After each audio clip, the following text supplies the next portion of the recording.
আমি আর কিছু বললাম না, শুধু এই কথাটা জিজ্ঞাসা করুম, দয়াল খালি বইলা দিবেন যে কোন এক গুরুর কাছে এক ভক্ত এক লোক মুরিদ হইতে গেছে, যে আমারে মুরিদ করেন। কয় তোরে মুরিদ করার যোগ্যতা আমার নাই। কয় তাইলে আমি কি বেমুরিদা থাকুম? কয় না, তুই আমার আগে খেলাফত দিবি, তুই স্বামী পীরের উপযুক্ত। বলা কোয়া শেষ, আর কিছু বলবো না। খুব রাগ উঠছিল, রাগ না অনুরাগ, কারণ আমি রাগ করলে তো সমস্যা আছে।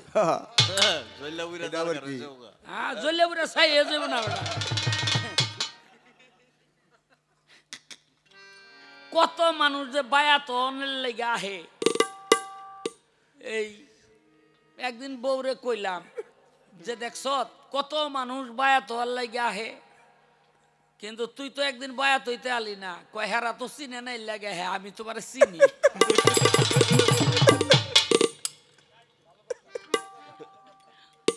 হ্যাঁ মানে ও তো পাইয়া গেছে, পাইয়া গেলে আর বায়াত হইব কেন? কিছুতেই বুঝাইতে পারলাম না যে স্বামীর কাছে যদি বায়াত না হয় তাইলে তার পরিপূর্ণ স্বামী ভজন হবে না। সুন্দর সাজি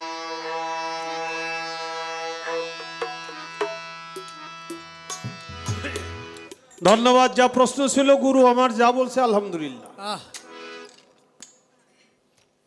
আমার কোনো কথার মধ্যে কথা নাই, কিন্তু একটা কথা মনে পড়ে, সেটা হইল বিটি গেল তার পেটে বাচ্চা লইয়া 19 মেয়ে ঘরে থুইয়া গেছে কার কাছে? পীরের কাছে। পীরের নাম কি? আবু সালে মুসা জঙ্গি। দুধ কলা খাইছে, চাই দেখে তার পেটেতেই বড় মেয়ে ঢুকে বসে রয়েছে। কমারে তোমারে আল্লাহ একটা মেয়ে দিব, তোমার কোনো ছেলে হইব না। কান্দতে কান্দতে ফিরে যায়, 7 বছরের বাচ্চা। হে কয় কান্দো কে? কয় কান্দি এই কারণে, আমার আর স্বামীর ভাত খাওয়া হইল না, ঘরে 19 মেয়ে আছে, পেটেও আবার মেয়ে। পীরের কাছে গেছিলাম, হে কয়ে দিছে যে এইবার নাকি মেয়ে হইব, আমার তো স্বামীতে রাখবো না। কত ফিরে যাও কে? পীরের কাছে আবার ঘুরে যাও। কয় যে কি করুম? যে কও মেয়ে যখন ছেলে বানাই দিতে পারলে না, তাইলে দুধ কলা খাওয়াও তোমার উচিত হয় নাই। এটা তুমি ফেরত দাও, যেটা খাইছো ওইটা ফেরত দাও।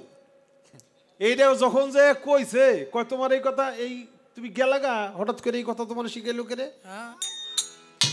এত বড় কথা। কয় একটা বাচ্চা, ওই বাচ্চা শিখাই দিছে। যে দেখে নিজের ছেলে আব্দুল কাদির,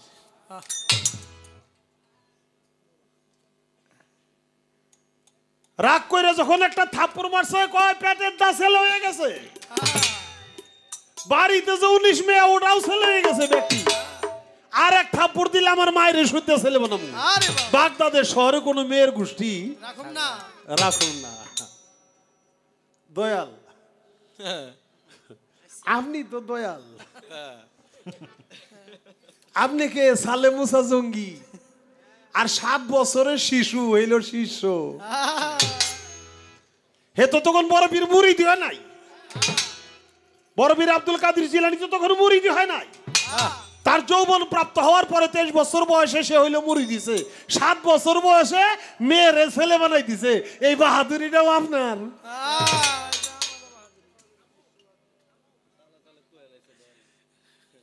আমি কিছুই কম না, দয়ালের তো সব ওই জায়গায় কইছে যে দয়াল সব আপনার, আমার খালি বাতাস টুক। আমার শুধু বাতাস টুক লয়ে বসে রয়েছি। পীরের উপরে তো চড়াও হয়ে কিছু বলাও যায় না, এটা করলে হইলে বেদবি হয়। তা আমি আর কিছু বললাম না, শুধু এই কথাটা জিজ্ঞাসা করুম, দয়াল খালি বইলা দিবেন যে কোন এক গুরুর কাছে এক ভক্ত এক লোক মুরিদ হইতে গেছে, যে আমারে মুরিদ করেন। কয় তোরে মুরিদ করার যোগ্যতা আমার নাই। কয় তাইলে আমি কি বেমুরিদা থাকুম? কয় না, তুই আমার আগে খেলাফত দিবি, তুই স্বামী পীরের উপযুক্ত। অবশেষ ভক্তের কাছ থেকে খেলাফতি লইয়া তারপরে তারে মুরিদ করছে। আমি জানতে চাই ঘটনাটা কি কি? একেবারে বড় পীর আব্দুল কাদের জিলানী কইল যে আমার পিঠে আয়। একটা গোসা দে। গোসা দিছে ছেলে, একটা দিয়ে দিছে। হ্যাঁ, এখানে তো খুব পীরের বাহাদুরি করলেন। আমি জানতে চাই, এমন একজন পীর ছিল, সে পারে নাই, ভক্ত কয় আমার পীরে যেটা পারে না ওইটা আমি করে দেব। সে তা করে দিছে। আমি জানতে চাই কে, ঘটনাটা কি। কিন্তু বিপদে পড়ে গেছিল, কয় মেয়েরা হইলো প্রেমের ভাণ্ড। আচ্ছা, মেয়েরা হইলো প্রেমের ভাণ্ড, ভক্ত তো এটা বুঝে না, হে হইলো কামুক। আচ্ছা, আচ্ছা আমি যদি বুঝি তা আপনার কাছে এসে কি করুম? নিজের মালা নিজে গলায় দিয়ে বসে থাকুন। আমি যদি বুঝি তাহলে আপনার কাছে এসে আমার কামটা কি? আমি বুঝি না দেখাই তো আপনার কাছে আইছি। সাধক রজ্জবলী যখন বলছে অজ্ঞানী যায়, জ্ঞানীর কাছে চৈতন্য জ্ঞান পাওয়ার আসে। ওই জ্ঞান বিকাশিত যার হয়ে আছে, দেখলেই চিনা যায় তার লক্ষণ। শ্রী গুরু চৈতন্য বিনে কে তোমায় করাবে চেতন। তা আমি বুঝি না দেখাই তো আপনার কাছে আইছি।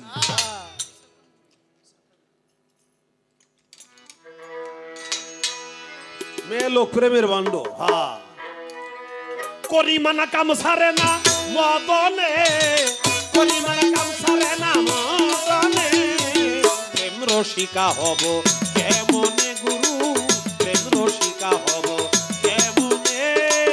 করিমানা কাম সারে না মদনে, করিমানা কাম সারে না মদনে, প্রেম রসিকা হব কেমনে, প্রেম রসিকা হব কেমনে। এই দেহেতে মদন রাজা বসাই কাদারি, করা আদায় লইয়া সে যে চাই হুজুরি। এই দেহেতে মদন রাজা বসাই কাছারি, করা আদায় লইয়া সে যে চাই হুজুরি। বাবা মদন সে দুষ্ট ভারী, করে সে তো সোলদারি, বলেন সে দুষ্ট ভারী, করে সে মুসল ভারী, মদন সে দুষ্ট ভারী, করে দিলেন মদন সে দুষ্ট ভারী, করে সে তুষদারি, তারে দিলে মুন্সিগিরি গোপনে, করে সে মুন্সিগিরি গোপনে, করে সে মুন্সিগিরি গোপনে। প্রেম রসিকা হব কেমনে আমি, প্রেম রসিকা হব কেমনে। করিমানা কাম সারে না মদনে, করিমানা কাম সারে না মদনে, প্রেম রসিকা হব কেমনে আমি, প্রেম রসিকা হব কেমনে। চোর দিয়ে চোর ধরা ধরি, কি কারখানা কারখানা কারখানা কারখানা। আমি যা জিজ্ঞাসা করি তুমি বলো না, চোর দিয়ে চোর ধরা ধরি।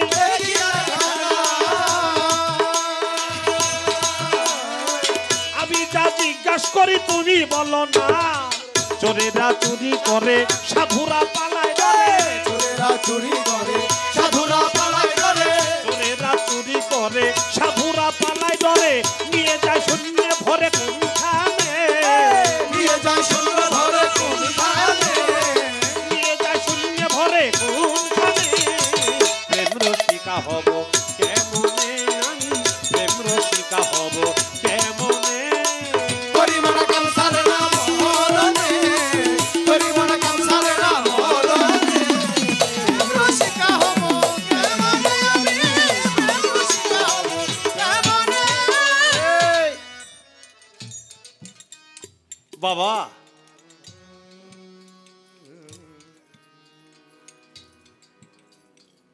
গাজীপুরে বদর শাহ এখনো আছে। সে ছিল একজন আলেম ফাজেল, ফকির গো মাথায় লম্বা চুল। হের কাজ হইল সকালবেলা বাইরিয়া কোন ফকিরের মাথায় চুল আছে কেসি দিয়া নিজে হাতটা কাইটে দিবে। কত পীর ফকিরেরা কত জায়গায় কত অপমান অপদস্থ হয় না, চুল কাইটে দিবে। তো ঘুরতে ঘুরতে এক পাগল গেছে, পাগল হইল জহির পাগল। জহির পাগলা তার কাছে যখন কেসি লিয়ে গেছে, কই সামনে আগাইস না, যেখানে আসাস ওখানেই থাক। সামনে আসিস না। কতজনের চুল কাটলাম, সামনে আসলে বাঁচব না। পাগলামি সব জায়গায় চলবো না, পাগলামি তো গোমন নাই, চলার বাড়ি সার। বাড়ি কয়টা দিলেই ঠিক হয়ে যাবে।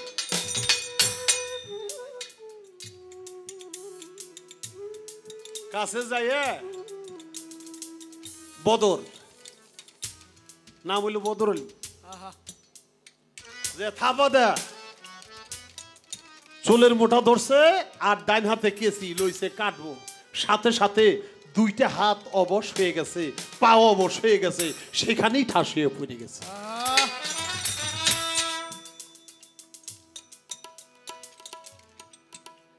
হাতে বল নাই। হায় হায়, কি হইলো হঠাৎ করে? তার ভিতর একটা বুঝ আসলো, আমার মস্ত বড় অন্যায় হয়েছে। এই পাগল কোনো সাধারণ পাগল না, হয়তো আমার ভুল হয়ে গেছে। চোখের পানি ছাইরা কাঁদতেছে, পাগল আমার ভুল হয়ে গেছে। ভালো করে কথাও কইতে পারে না, তেরা বাঁকা হয়ে গেছে মুখ, আমার ভুল হয়ে গেছে, মাফ করে দাও। হাউমাউ করে যখন কাঁদতেছে, পাগলায় কয় ঠিক আছে, আর কারো চুল কাটবি? না, আর কাটব না। ঠিক আছে, ভালো হয়ে যাবে। বলার সাথে সাথে আবার সে ভালো হয়ে গেছে। পাও জোরে ধরছে, দয়াল আমার আপনি ক্ষমা করছেন কিনা বলেন, আপনার চরণে আমার স্থান দিবেন কিনা বলেন। কয় না, তুই যে পাপী, তোর মতো পাপীরে চরণে স্থান দেওয়া যাবে না, যায় না। এ বাবা, এই কথা বলেন কেন?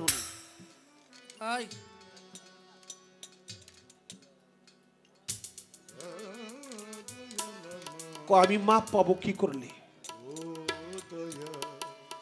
আমার একটু বলে দেন, কি করলে আপনি আমার মাফ করবেন? তুই মাপ চাস? কহে মাপ চাই, আমার দয়া করে আপনি মাফ করে দেন। ঠিক আছে, আমি তোর মাফ করব, তুই মাপ সেদিন পাবি। গোয়ালন্দ পতিতালয় চিনস? কহে নাম শুনছি। কয় পতিতালয় যাবি, পতিতলায় থাকবি, ওইখানে তোর ডিউটি। পতিতালয় যাইয়া বসে থাকবি, কেউ দিলে খাবি, না দিলে না খাবি। ডাইন পাশে কথা হয়,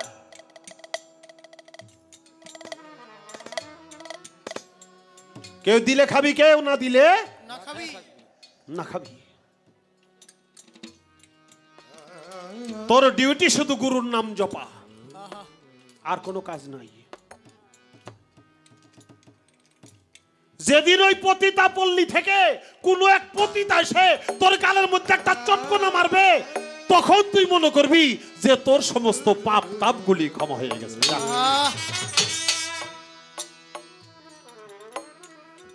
গুরুর হুকুম। জীবনে যে ওইদিকে ফিরে আসা নাই, এখন তার পতিতা পল্লীতেই জাহন লাগতেছে। যে এক রাত দুই রাত, এক মাস দুই মাস থাকতে থাকতে এরে মানুষে খোসায়, ও খোসায়, এই বেটা এরে কি করস, আয় এখানে যখন আইসাসি আয় না, নানান রকমের খোঁচাখুচি মেয়েরা করে। সবাইকে বলে তোমরা তো আমার মা লাগো। মা হয়ে সন্তানের উপরে সন্তান রেখি কোনোদিন এ আহ্বান করা যায়? তোমরা সবাই আমার মা, আমি তোমাদের সন্তান। যাইতে যাইতে যাইতে যাইতে 6 মাস চলে গেছে। 6 মাস পরে হঠাৎ করে এক রাত্রের পরে সকালবেলা উঠা ওই সর্দার নিজে হে আইসা দইরাই চুলের মোটা দইরা এক থাপ্পড় মারছে, এই গোলামের বউ কাল রাত্রে আসিনি কোন জায়গায়, কার ঘরে কাটাইলি? রাইট, এ তো কোনো কারাত্রে কোনো ঘরে যায় নাই, কিন্তু থাপ্পড়তে একটা মাইরে বুঝছে।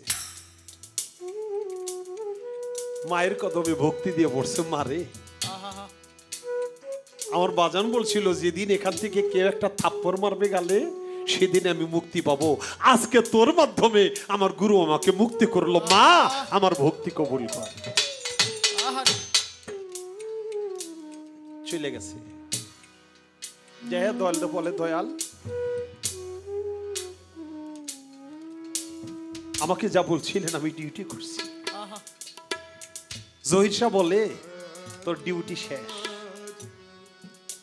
এখন তোর আর এই ডিউটি করুন লাগবো না। তুই এখানে আস্তানা করে বসে থাক, মাথায় বড় বড় চুল রাখ, আর তুই এই তরিকতের জগতের খেলা খেলতে থাক। আমি এখানে চলে যাব। তোর ডিউটি এখন শুধু এই গুরুর দরবারে কর্ম করা।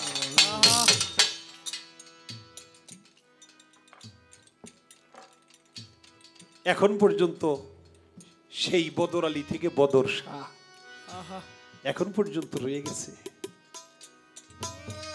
গুরুর দরবার, গুরুর নাম হলো জহির শাহ, আর মানুষে বদর শাহ হলো জিন্দা। মানুষের জিজ্ঞাসা করি যে গানে যাবো, গান হবে কোন জায়গা, কয় বদর শাহর মাজারে। এলে জিন্দা, তার বলে বদর শাহর মাজার, গান গেয়ে আসছে। দয়াল পতিতা কথাটা বলাতে এত রাগ হয়ে গেলেন দয়াল। আপনারা তো জানেন আপনাদের বাড়ির পাশেই জিটকা শরীফ আল্লাহ বাজান,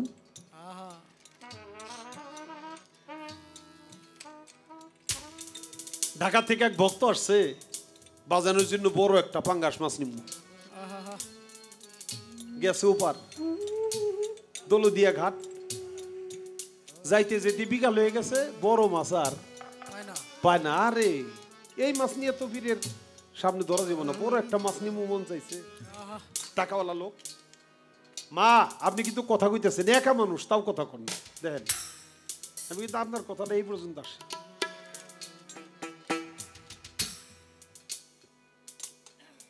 বড় মাছ পাবো কখন, কয় রাত ভৈরা জেলেরা মাছ মারে, বেলা উঠার আগে হইলো এই বাজারে না বিক্রি করে, বড় মাছ তখন পাওয়া যায়। তাইলে আর রাত্রে যাবো না, এই জায়গায় থাকুন। বোর্ডিং ভাড়া নিছে, বোর্ডিং ভাড়া নিয়ে রাত্রে তার ওই যে করিমানা কাম সারে না মতনে প্রেম রসিক হবো কেমনে, ভিতরে তো উডিস পুডিস আরাম বইছে, বউ রয়েছে ঢাকায়, আমি রয়েছে হেনে পকেট ভরা টাকা। হ্যাঁ, তো মনের ভিতরে তো নানান রকমের কামড় দিয়ে বসে হয়ে গেছে পতিতালয়।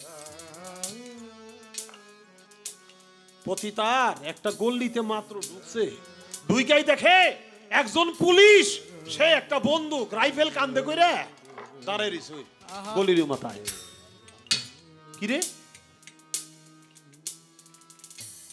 পুলিশ রাইফেল কান্দে করে দাঁড়ায় রইছে, এই গলিতে যাওয়া যাব না। গুইরে আর এক গলি দিয়ে ঢুকছে, দুইকে দেখে ওই গলিতেও ওই পুলিশটা বন্দুক কান্দে করে রাইফেল কান্দে করে খাড়া হইছে।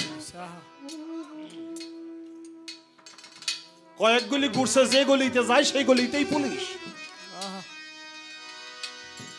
পুলিশ দেখে কয় না, চোরের মন সব সময় পুলিশ পুলিশ, তার ভিতরে ভয় কাজ করে না। রাত ঘোরাঘুরি করে বোর্ডিং এ যে শুয়ে রইছে, ভোরবেলা দেখে যে বড় একটা মাছ পাইছে, পাঙ্গাস মাছ কিনছে, কিনে পদ্মা ফাড়ি দিয়ে পার আনছে, বেবি ভাড়া করে নিয়ে গেছে জিটকা লোকমান শাহর দরবারে, আল্লাহ বাজানের দরবারে। আরো লোকজন আছে, মাছ কাটবে, কয় না বাজানটা না দেখাইয়া মাছ কাটা যাইব না, এত বড় মাছ আনছি, আল্লাহ বাজানটা না দেখে কি মাছ কাটা যায়? কয় বাজান তো ঘুমাইতেছে, কয় আমি উঠাব যে পায়ের মধ্যে টিপে, বাজান ও বাজান আমি কত বড় মাছ আনছি বাজান, একটু উঠেন না, মাছটার এক নজর দেখবেন না। আল্লাহ বাজান কয় সর, আমার একটু ঘুমাইতে দে, আমি সারা রাত ঘুমাইনি।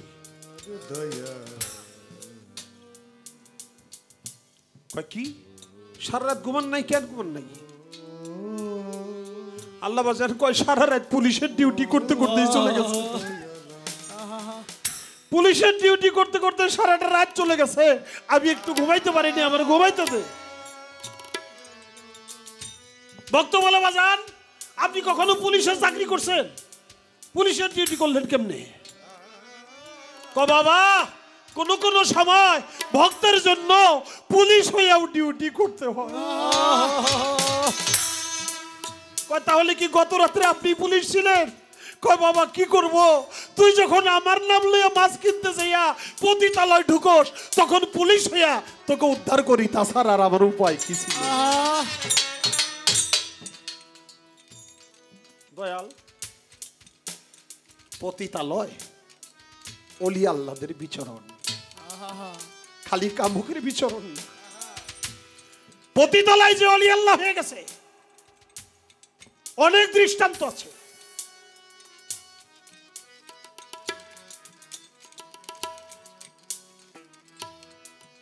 মনসুর হাল্লাদ যখন মুরিদ হইতে গেছে তখন জুনায়েদ বুগদাদি পতিতা পল্লীতে পতিতালয়ে তখন সে জুতা শিলের মুসির কাজ করতেছিল।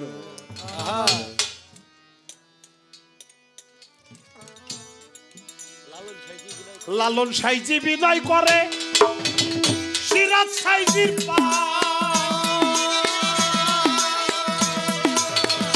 স্বামী মারিলে নালিশ করি কোন জায়গায়? লালন সাইজি বিনয় করে সিরাজ সাইজির আমি মারিলে নালিশ করি কোন জায়গায়? হায় হায় স্বামী মোর প্রাণপতি কি দিয়া রাখবো রতি? স্বামী মোর প্রাণপতি কি দিয়া রাখবো রতি? স্বামী মোর প্রাণপতি কি দিয়া রাখবো রতি? কেমনে হব সতী জননে? কেমনে হব সতী জননে?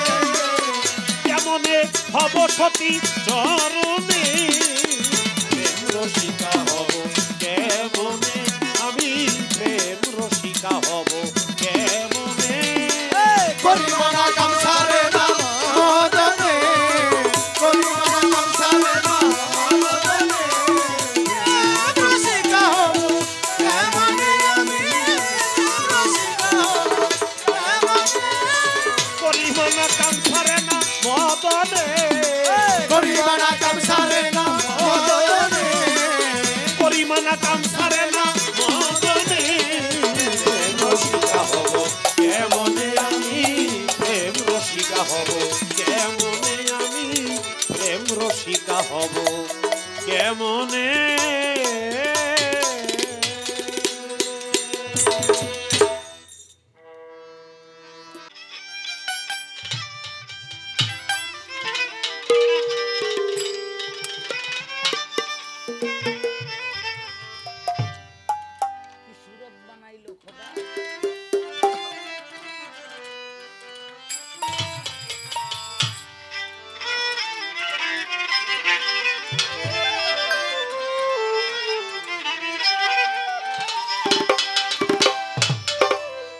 এই সুরত দুজখে যাবে,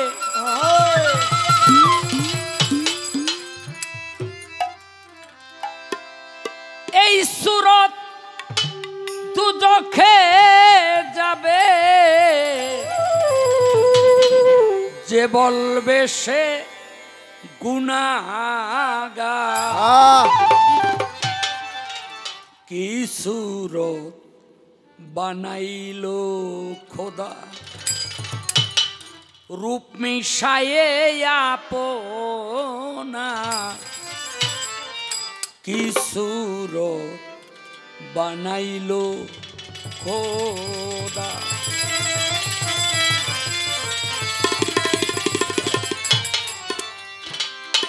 এই সুরত দুজখে যাবে, এই সুরত দুজখে যাবে, এই সুরত দুজখে যাবে,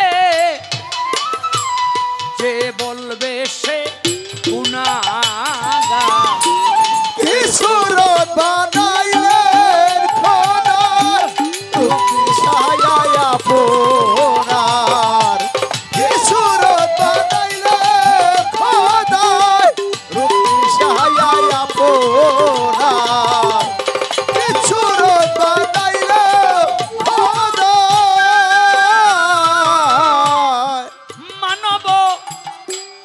সুরতের মাঝে তুমি আছো তোমার কাছে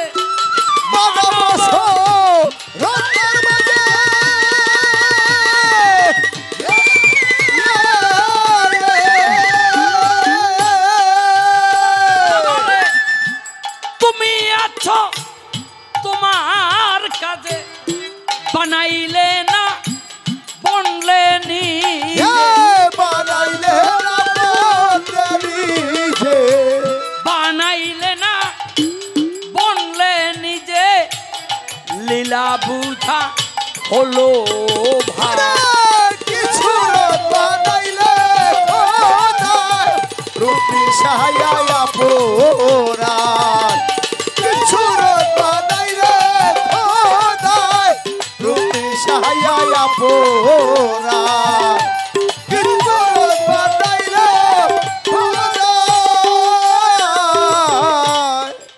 মানব দেহেতে খোদা বাবারে দম থাকতে না হয় রে জুদা মানব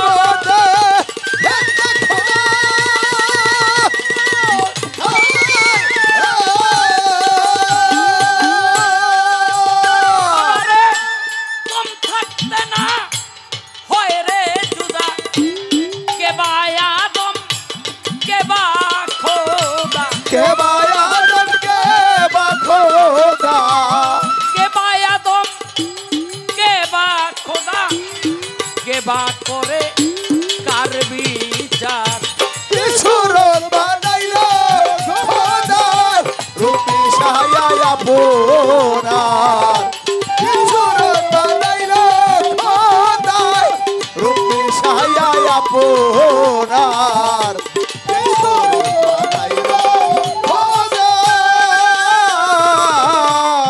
দেখলাম এই দুনিয়া ঘুরে বাবারে তুই সুরতে মিল না পড়ে দেখলাম এই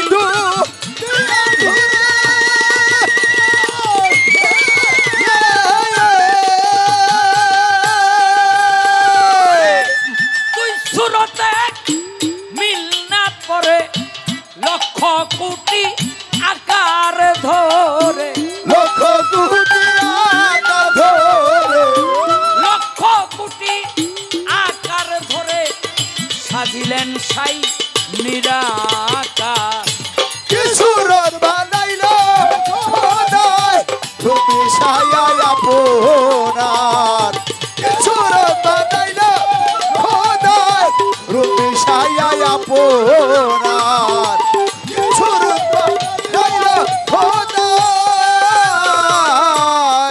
যে মজেছে রূপের শানে বাবারে কালির লেখা আর কি মানে যে ডুবেছে রূপে সারে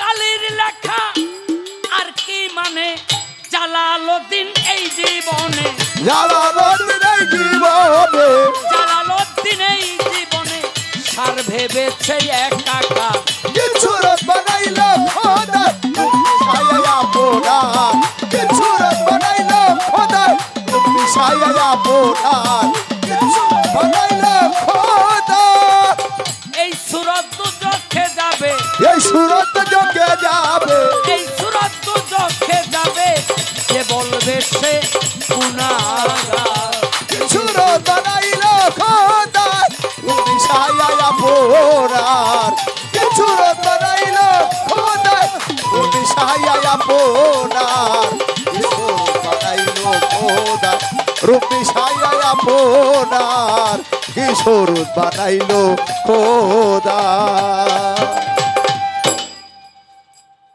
একেবারে শেষ সময়ে এসে একটা প্রশ্ন করছে ভক্ত গুরুরে খেলাফত দিয়া তারপর হইল মুড়ি দইছে আবার লগে লগে খেলাফতিও নিচে। কি জটিল প্রশ্ন কোন। আচ্ছা এটা এখন এই কেমন পেস লাগাই না কথা আমার জীবনে তো শুনি নাই। আচ্ছা এক বয়াতি আর এক বয়াতিরে জিগাইছিল 360 জন নবীর নাম কো। আচ্ছা হ্যাঁ এটা কি করবো বিপদে ভরিয়া 5-7 জনের নাম কইয়া পুরা গ্রামের মানুষের নাম কোয়া ধরছে।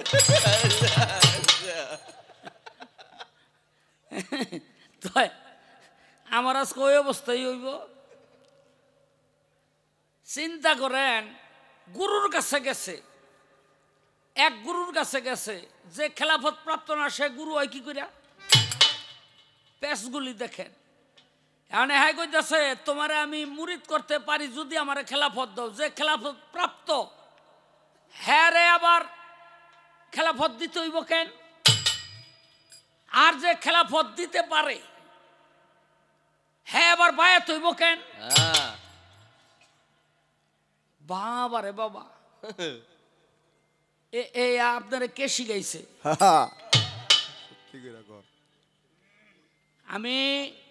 আমি ধারণা করতেছি একদিন আমি এর ছেলে ওই শুভরে জিজ্ঞেস করছিলাম বাবা কি করবা? কয় মামা আমি গান গাবি। তো ও হইলো ওই যে মাস্টার্সে কি ওটার কি কয় অনার্স করতেছে। হ্যাঁ তো আমার ও খুব জ্ঞান রাখে, এটা হেয়ার জ্ঞানে হয় নাই আমার মনে হয় এই শুভ হয়ে গেছে।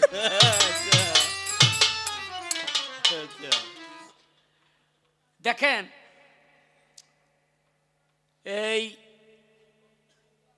4টা তরিকা বড়।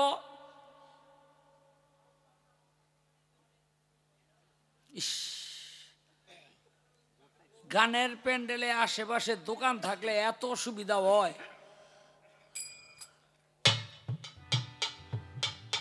এই 4টা তরিকা প্রধান: কাদরিয়া, চিশতিয়া, নকশাবন্দিয়া, মুজাদ্দেদিয়া। এই মুজাদ্দেদিয়া তরিকার যে প্রচলন করলো তার নাম হইল আল ফেসানি। এই জন্য বলা হয় মুজাদ্দেদ আল ফেসানি।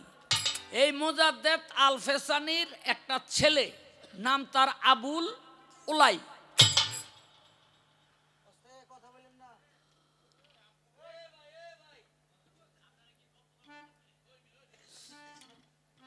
আবুল উলাই, এই আবুল উলাইকে মুজাদ্দেদিয়া তরিকার খেলাফত মুজাদ্দেদ আল ফেসানি দিয়া পর্দা নিলেন। কিন্তু পর্দা নেওয়ার আগে বললেন বাবা কামলিয়াতে আমি তোমাকে পরিপূর্ণ করতে পারলাম না, এই জন্য তোমাকে আমি নির্দেশ দিলাম আজমিনের মধ্যে মস্ত বড় একজন বুজুর্গান আছে, নাম তার খাজা মঈনুদ্দিন চিশতি, যিনি চিশতিয়া তরিকার প্রবর্তক।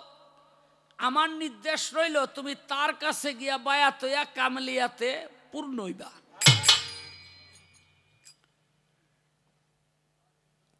তো এদিক দিয়া মুজাদ্দেদ আল ফেসানি পর্দা নিছে, আর ওদিক দিয়া খাজা বাবার দরবারে গেছে একটু পরে। গিয়া শুনে আজ থেকে 15 দিন আগে খাজা বাবাও পর্দা নিছে। এখন বাবাই কইয়া দিছে যে তার হাতে হাত দিয়া বায়াত হইয়া কামলিয়াতে পরিপূর্ণ হতে হবে, ইহা ছাড়া কোনো উপায় নাই। তো তিনি কি করলেন, একাধারে 3 দিন পর্যন্ত খাজা বাবার দরবারের উপরে গিয়া শুয়া রইল, খালি 2 চোখের পানি ফালাইয়া। হে মঈনুদ্দিন, আমার বাবাই তো আপনার কাছে আমারে পাঠাইছে। খাজা বাবাই কি করলো, রজা মোবারকের উপরে উঠা বসলো।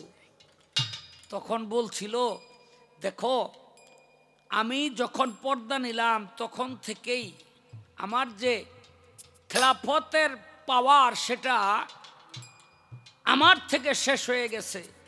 কিন্তু তুমি যখন আমাকে আমার কাছে বায়াত হওয়ার জন্য আসছো, এখন বায়াতের অধিকার তো আমার নাই, যেহেতু আমি পর্দা নিয়ে নিছি, কিন্তু আমি সশরীরে জীবিত হয়েছি। এখন তুমি যদি আমাকে খেলাফতি দিয়া তারপরে বায়াত হইতে পারো তাইলে তুমি হও। তখন এই আবুল ওলাই খাজা বাবাকে খেলাফতি দিয়া তার থেকে বায়াত হইয়া আবার খেলাফতি নিয়া একটা তরিকার সৃষ্টি করলো, যেই তরিকাটার নাম হইল মুজাদ্দেদিয়া চিশতিয়া। চিশতিয়া মুজাদ্দেদিয়া তরিকা, মনে রাখবেন, চিশতিয়া মুজাদ্দেদিয়া তরিকা। যেহেতু খাজা বাবায় খেলাফত দিছে, এই জন্য চিশতিয়াটা আগে, মুজাদ্দেদিয়াটা পরে। চিশতিয়া মুজাদ্দেদিয়া তরিকা, এই দুই তরিকা মিল্লা একটা তরিকা।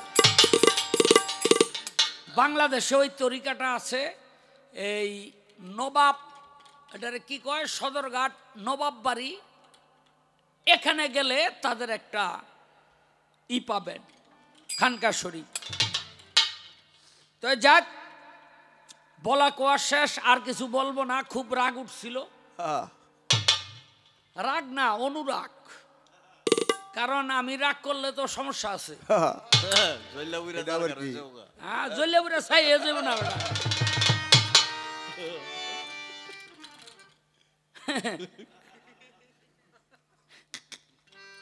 কত মানুষ যে বায়াত অনের লেগে আহে।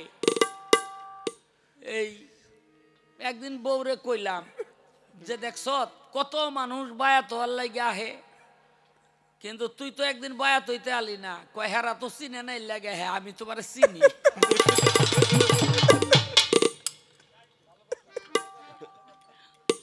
হ্যাঁ, মানে ও তো পাইয়া গেছে, পাইয়া গেলে আর বায়াত হইব কেন? কিছুতেই বুঝাইতে পারলাম না যে স্বামীর কাছে যদি বায়াত না হয় তাইলে তার পরিপূর্ণ স্বামী ভজন হবে না। সুন্দর সাজিয়া সুন্দর খুঁজিয়া যৌবনের কর সুন্দর স্বামীরও করণ। শিশুকালে নিকা বসে কেবলমাত্র রঙ্গরসে, যৌবনকালে সাদি বসে পাইতে রমন, বুড়ি যাইয়া নিকা বসে মরণেরও হাই হুতাশে, কোন দিন যেন সময় এসে সমন এসে করিবে বন্ধন। লাগবে না তোর হলদি কোটা, বাদ দে কলেমার গোটা, আত্মায়া লিঙ্গন, কি আছে না? হ্যাঁ, ওয়াজের সে কয় বারে বারে, আব্দুর রহিম কই তোমার সানাজারটা সুনজরে রেখো সর্বক্ষণ। আব্দুর রহিম কয় ভাবিয়া শোনো শোনো প্রাণপ্রিয়া, মোহরানা দাওবান দিয়া তোমার দুই চরণ। বুঝলেন নি? এইটা বুঝাইতে পারলাম না। ঘরে বাইরে দুইজনে মিল্লা যারা ফকিরি করে হ্যাগমতো সুখী এই জগতেও নাই, ওই জগতেও নাই। মনে রাখবেন, হ্যাঁ, এখানেও নাই আর ওখানেও থাকবে না। ঘরে বাইরে ফকিরির বিরাট মজা। হ্যাঁ, এই কথাটা বলার কারণ হইল এই যে অনেক ক্যামেরা মিডিয়ার লোকজন আছে, এরা যদি এটা একটু প্রচার করে দেয় তাইলে যেই সমস্ত পুরুষেরা ফকিরি করে আর ফকিরি করতে গেলে ঘরের মাইয়া লোক টান্দা ধরে, এগুলি যেন একটু ভাব হয়। বুঝলেন? এই জন্য বলা কোয়া শেষ, একটা গান গাইয়া বয়ে পড়ি।